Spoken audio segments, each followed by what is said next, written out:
if you want a plan for the future, we can help your dreams come true. A degree that gets you the right job. It's affordable and easy for you. Asnuntuck Community College.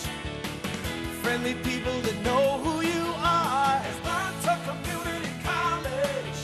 A college so close I can take you so far.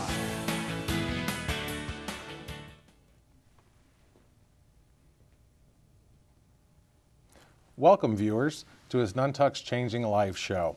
I'm James Lombella, president for Asnuntuck Community College, and I'm honored to have a very special guest here with me today. Joining me is the president of our CSCU higher education system here in Connecticut, Mark Ojakian. Welcome, President Ojakian. Thank you, Jim. It's a pleasure to be here. Well, we certainly enjoy having you here this evening. Tell us, how long ago did you start in this position? I began this position a little over a year and a half ago. Recently the board extended my contract for another 3 years, so I'll be around for a while. Excellent, excellent. We're glad to hear that. I can tell you the support Asnuntuck and all 17 institutions has felt from you. Within your first month on the job, you were out visiting all the campuses, and you visited Asnuntuck Community College. You met with our faculty, our staff, our students. We do have some pictures to share as well. And across my 7 years plus at Asnuntuck, I can tell you, out of the presidents and the administration before you, you have been the most engaged president and visited the campuses the most often. So I commend you for that. I hear it from my students all the time. I hear it from our faculty and staff as well. You also attended our Regional Economic Summit last year, yes, where we hosted the community in. We also had 2 major groundbreaking ceremonies this last year, and I have to put a little plug in for that because Asnuntuck currently has $40 million worth of construction projects and state investments going on our campus. We have, of course, the new tower and the new front of Asnuntuck, which houses a student-centered space. It's all student activities. It's a new bookstore, a cyber cafe, our PTK offices, our Freshwater Literary Journal magazine will have its own office. Our student government will have their own office space, as well as a conference center. So major project, about $8.5 million in the front of the school, plus a new $4 million roof going on in the front of the school. And one of our most prized possessions, a new 27,000 square foot advanced manufacturing technology center going up in our back 35-acre campus. So just to say that for support from the state, from you, since day one, since you've joined us. And if we have a couple of those photos, we can share some of those to show President Ojakian really interacting with our students, with our faculty, with our staff. Our legislative breakfast, recently we just had some of our new state representatives. We had Scott Storms, Greg Stoke, Zandy Zawatowski, and Carol Hall joined us at Asnuntuck this past month with President Ojakian, and really talking about the challenges for Asnuntuck and higher education in the state of Connecticut.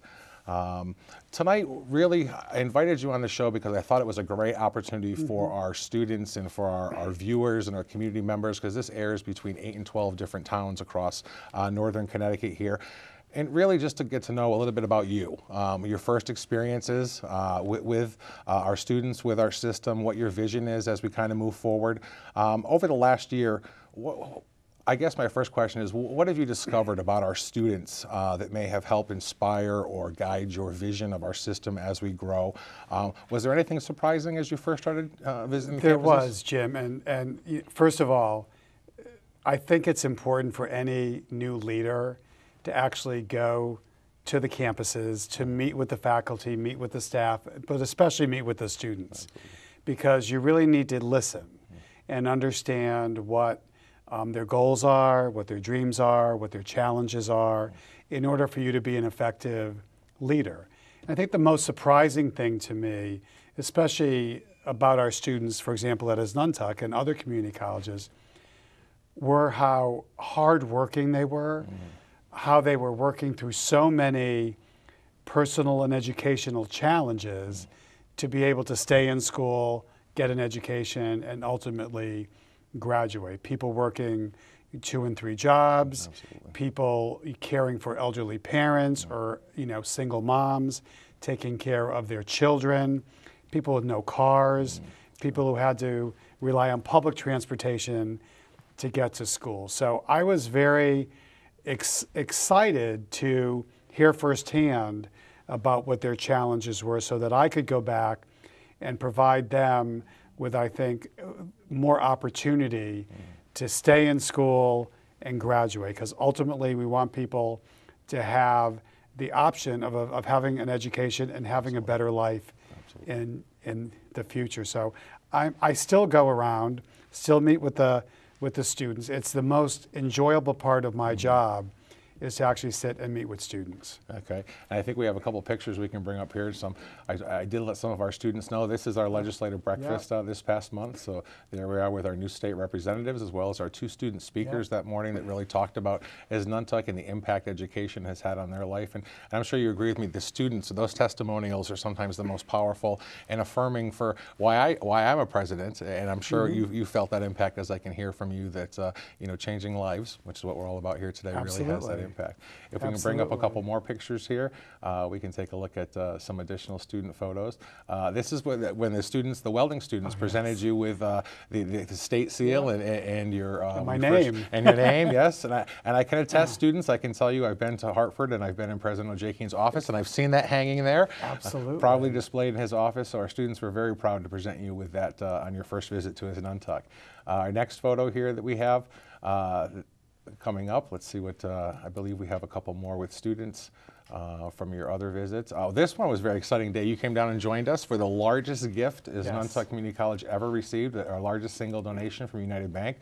They gifted Asnuntuck Foundation $100,000 for our Academic Skills Center, enabling us to create a real true learning commons. And we've recently just had the ribbon cutting for that, so we now have our tutoring center inside our library, along with our homework lab, along with a research librarian. So all in one space, students are now able to come, and I can tell you our student use in the library and in the new learning commons has doubled since last semester by putting this all together. So a wonderful gift from United Bank. And like I said, I've lost track of the number of times you visited Asnuntuck, and that's a great thing. That really is. I don't have to plug you into my GPS anymore. I know exactly how to get to campus, so it's perfect. Absolutely. Talking about some of the system goals, what are your top 3 goals for the system as we move into 2017 and beyond? I think the top goal is to provide a system and a financial framework within which we can continue to put students first. You know, we have a lot of budgetary challenges which are not unique to higher education or our system. And so we need to think a little bit differently about how we provide those services to our students. We have incredibly hardworking faculty, great support staff, and we need to make sure that we have a financial model that makes sense into the future, that's sustainable and predictable. So when we're dealing with budgetary situations, and we will into the future, we're not always putting Band-Aids on the problem. So I want to make sure that we are putting as much resources into students as possible.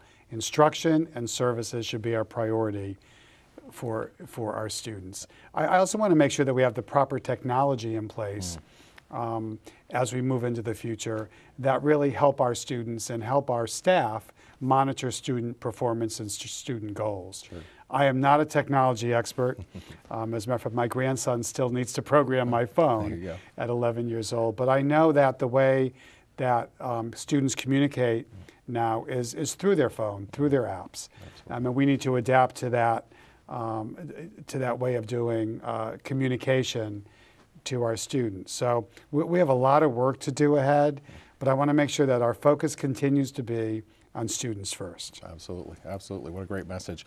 And I can attest that as Asnuntuck, the state gave us some bonding funds. We put in a new 21st century classroom, it's called. And I was in there the other day hosting an online conference call, and it had video technology and everything. And really I needed a crew to teach me how to use the system first, but then it was nice to have people just talking out of the speakers in the ceiling. They said they could hear us very crisp and clear. And of course we're able to use this technology for instructional as well. So we can be teaching a class at Asnuntuck and literally host students students from not only our other 16 institutions across the state, but from around the world. We could have speakers now join us from Hong Kong for certain lecture classes and stuff. So having that technology in the classroom, I'm already noticing a difference as well, and the students are. Absolutely. You know, and to have it, and like you said, to have that technology in their hands. I have a 12-year-old, and I'm amazed how he can use my phone twice as quick as I can. And when I'm stuck, he's the one that I call. You know, so it really is that new generation is you know, technologies, they've grown up with it, and they need it in their hands to learn. And that's how they communicate, through text messages and other social media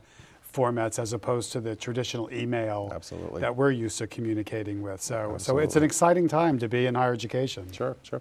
What do you see as the largest challenges? Kind of a canned question, but what some of our viewers would like to hear. You know, I think the largest challenges continue to be financial, continue to be providing the resources necessary on our campuses, to providing the financial aid dollars to help support our students. You know, as you know, when we look, for example, at the manufacturing program, great program, you know, renowned not only in Connecticut but around the region. But we have to provide ways to, in which to get more scholarship money, so that more students will be able to take advantage of that great program. So finances continue to be the #1 issue that, you know, we're concerned about, and then also looking at other obstacles that prevent students from staying in school and, you know, graduating. Is it transportation? You know, we've talked a lot about having a system-wide approach to transportation and providing more options for students to be able to get to and from school, because then they have to usually go to work. Sure. Working with our social service agencies to maybe relax some of the rules so that students can take advantage of an education and not lose any of their public assistance. So I listen to students, I understand their challenges. Providing cheaper textbooks is the #1 thing that I hear when I talk to students. Sure. And now we have a work group that's studying that as well. So we need to do a better job of, I think, listening to students and then addressing their needs. Absolutely. We talked to our students a couple of years back when I first took over as president for Asnuntuck, and we asked the students what were the largest challenges, and they absolutely echoed what you're saying. It was transportation, of course, college affordability, and it was childcare. One of the things I pride Asnuntuck on, and I boast this everywhere I go, is I think we're one of the only schools in the state that has free childcare for our students, free public transportation. So the Magic Carpet Bus, Asnuntuck was actually one of the founding members of that. So our students just show that ID, and they go all over the Enfield area, whether it's to the grocery store, whether it's to work, whether it's to our front door, the food bank. I mean, you name it, they have free transportation there. And I'm told this last semester that we reached over 8,000 rides to our front door. We've only been doing this now for about 5 semesters in a row. So when you look at the number of riders, you're right. The transportation, just getting across town sometimes can be a challenge for our students. And what you just said, a ride to the food bank. Yeah, absolutely. Many of our students have to take advantage of food banks. Absolutely. And so when you have those kinds of challenges, sometimes, you know, school becomes secondary, and we need to continue to do a good job of making sure that we provide every possible opportunity for our students to stay in school, and also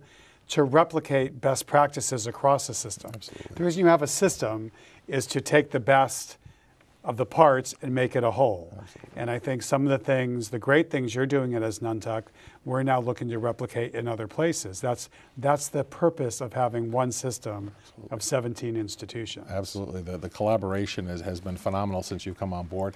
And the food bank, one of the things I'm excited to let you know that very shortly I'll be sending you an invitation for a ribbon cutting for a food bank at Asnuntuck. This past summer we partnered with one of the farms here in town that does all organic produce and vegetables, and we paid for a share to come in and just get dropped off for our students, and we're going to monitor it to see how the students, if they took the produce, if they want. Students were in line waiting for the produce to come. So it really sent a message to the administration, myself included, that it's real, it's on our campus. Students, so you're right, they're paying for that $100 or $200 textbook. Sometimes that has to be the choice over lunch or dinner. So we're very excited to be able to open this. We've modeled it as a best practice sharing after a Norwalk Community College. We went out there and I sent a team down to visit their food bank, and we're opening a food pantry within the next month. So keep your eyes out for a ribbon cutting for that. Another ribbon to cut at Asnuntuck. There you go, there you go. Absolutely, and helps our students, as you said. That's the key to it. You've repeatedly demonstrated your advocacy for our diverse student population. Yes. What is your key message to students who are either enrolled or just beginning within our CSCU system? I think my message has been and continues to be everybody is welcome in our system. We have probably the most diverse system of any system that I've ever encountered. People from all ethnicities, races, sexual orientations, gender identity and expressions, religions. And we need to embrace that diversity, because that diversity is what makes us a better system. And so my message has been, even in these challenging times nationally, no matter what side of the debate you're on, there's a level of anxiety in a lot of our students about what the future holds for them, whether they're going to be allowed to stay in school. What does this mean for people of color? What does the narrative mean for people because of who they worship or who they love? So my message is, we're not only an open access community college system, but we are also welcoming, and we should not only welcome but foster a climate of inclusion on our campuses. So every point of view should be respected.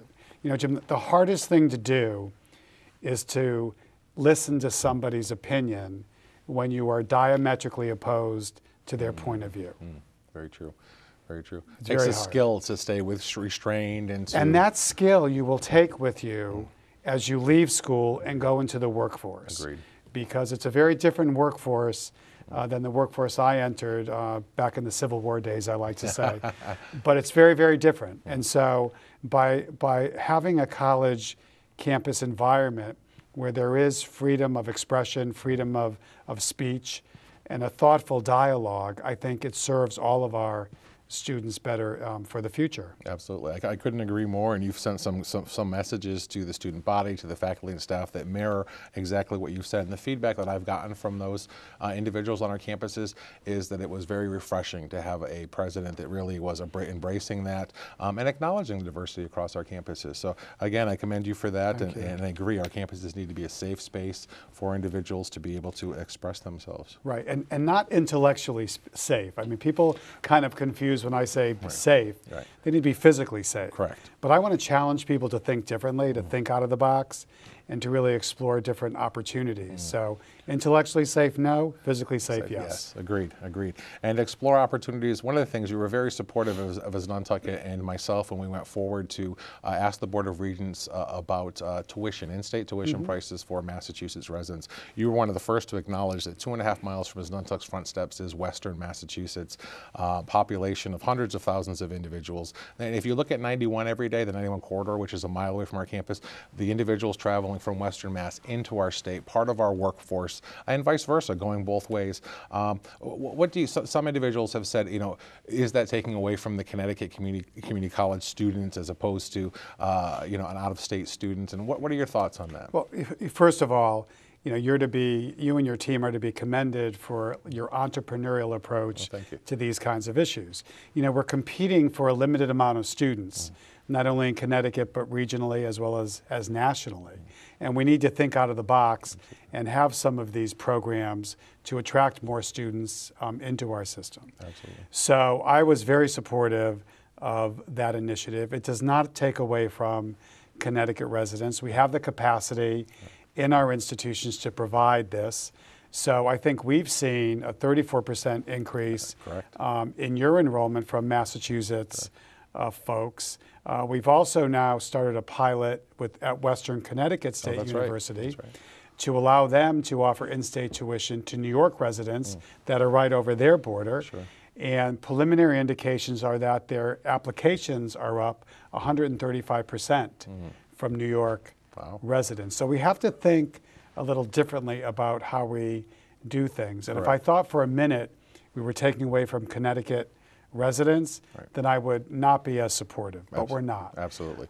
You know, we continue to educate most of Connecticut's residents at our institutions, and I continue to be supportive of them as well. Excellent. Well, I certainly appreciate that. I echo exactly what you say. Myself, born and raised in Western Mass. I'm now a resident for the past 4 years of Connecticut. So it goes to show I was one of the individuals that drove across that line, that invisible line every day to come to work. I now have moved to Connecticut. So it also is an introduction and an opportunity. It shows opportunities, it shows work, it shows jobs available in Connecticut for that population. And I always say that our regions run in tandem economically. You know, Springfield region is doing well, Enfield region is doing well, and Hartford. And I'm amazed at the number of individuals that travel between that Springfield-Hartford corridor. And I know they're working on a high-speed rail system coming in for that as well too. So my goal is hopefully people will get off the high-speed rail system in Enfield, show their Asnuntuck Pass, ride the bus right to our front door, and of course open up all kinds of opportunities. Absolutely. For them. And I think it also shows, Jim, that the quality of your programs is so high that people want to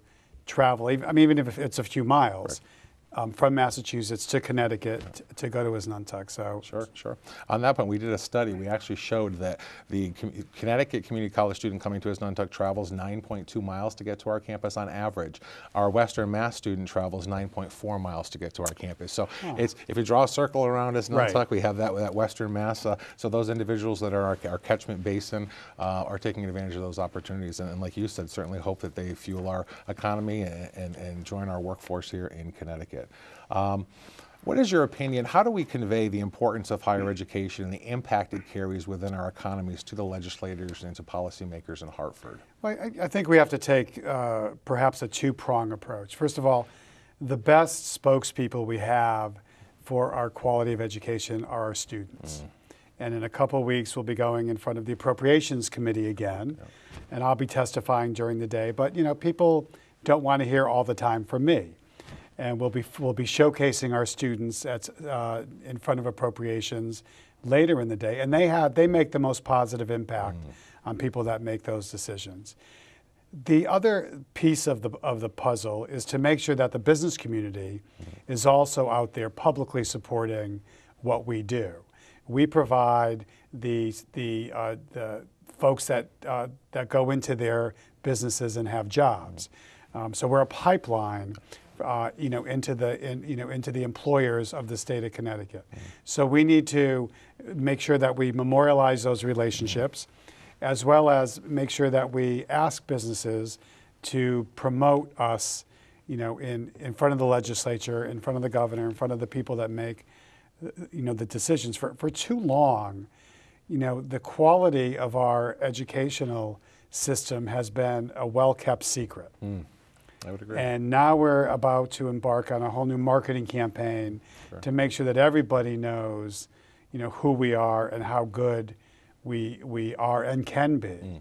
And to take that message to high school guidance counselors to make sure they understand when they're counseling their students about the programs that we offer and how they can also be successful by going to a community college. Absolutely, I would agree. What has been, and kind of a fun question here, that's one of the members of my campus came with, what's been your most memorable moments during your presidency over the last year and a half? One of my most memorable moments. I think one of the most memorable moments was actually staying and watching our student panels last year in front of the Appropriations Committee.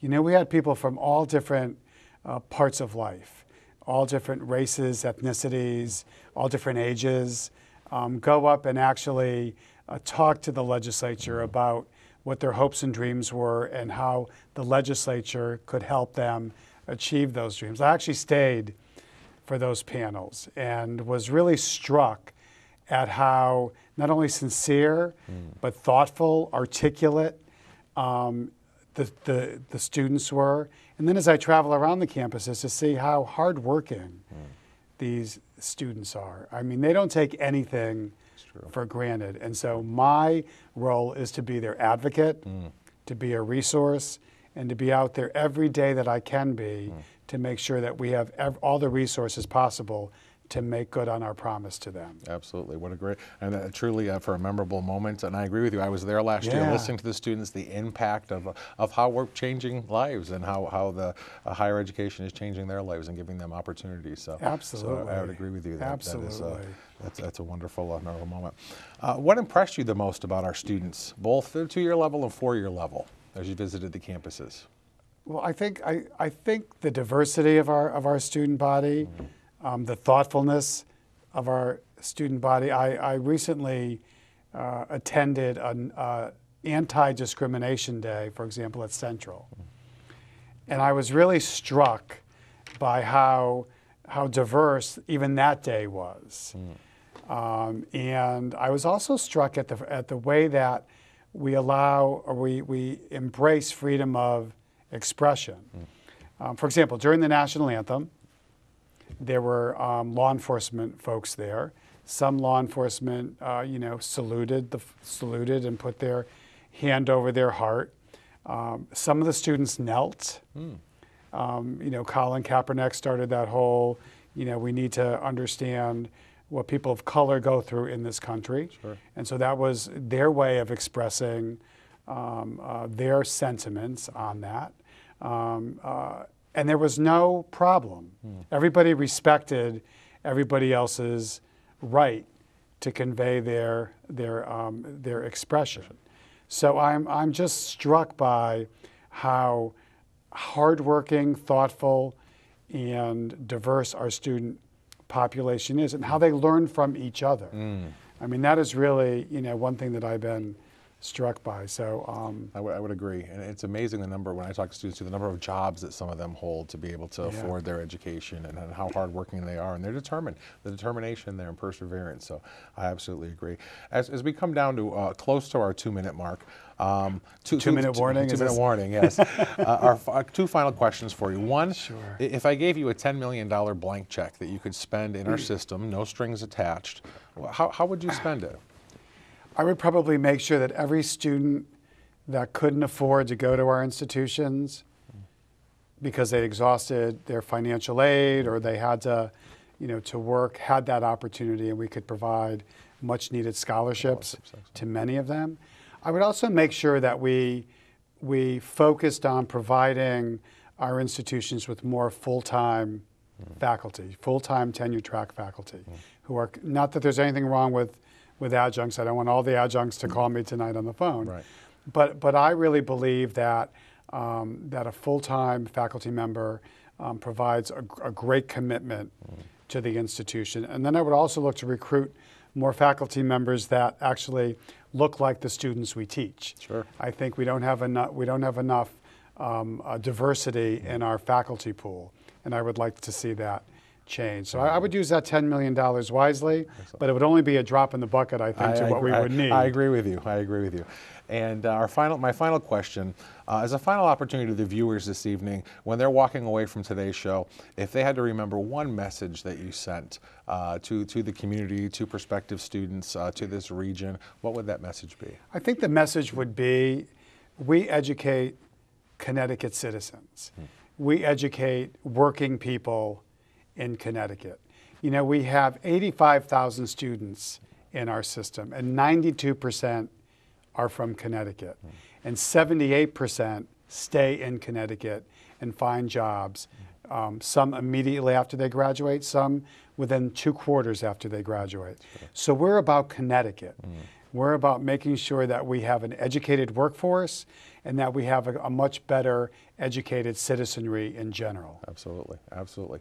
I mean, wonderful message. I cannot thank you enough for joining us this evening. And really, the name of the show is Changing Lives. And ironic tonight, the theme really was talking about all the different ways our CSU system is changing lives, changing student lives, giving opportunities to students, and allowing individuals to become self-sustaining, tax-paying citizens and contributors of our community. So with that, I'm down to my final 20 seconds. I want to thank you personally. Thank you for having me. For joining us and for all the support you've given us through the years. And with that, thank you, everyone. President James Lombella, thank you for joining us this evening with Changing Lives.